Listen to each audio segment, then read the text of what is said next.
Cabir İmanov vəfat eləyib. Aziz Azərbaycanlılar, mən son dönəmlərdə belə bir fikrə gəlməyə başlamışam ki, çox təəssüf ki, deyəsən biz dostumuzla düşmənimizi tanımırıq.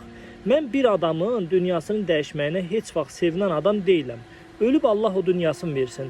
Ancaq bir adam dünyasını dəyişəndən sonra, əgər bu adam ictimai adamdırsa və ictimaiyyət də ona öz qiymətini verməlidir. Cabir İmanov qardaşı Tahir İmanovla birlikdə 2003-2005-ci ildə Azərbaycan xalqının azadlıq mübarizəsində meydanlarda azadlıq hayqıran adamlara, millətinin daha yaxşı günlərə gəlməsini istəyən adamlara polis idarələrində, baş mütəşəkkil cinayətkarlıqla mübarizə idarəsində fiziki zorakılıq göstəriblər.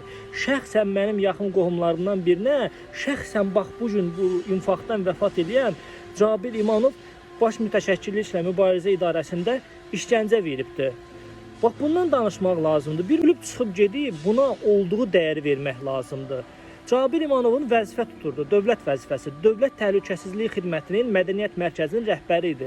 Dövlət Təhlükəsizliyi Xidməti Əli Nağıyev bu gün Azərbaycanlılara xidmət eləyir, Azərbaycan xalqına xidmət eləyir, yox, İlham Əliyevə xidmət eləyir.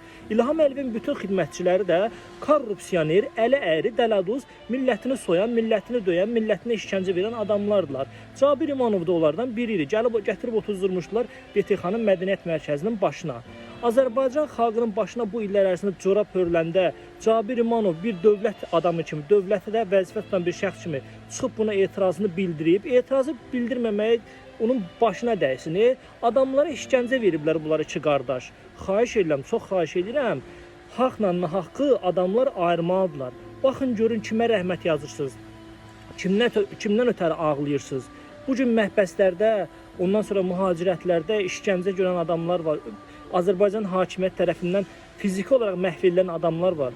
Onlara yazın, onlara da ötəri ağlayın.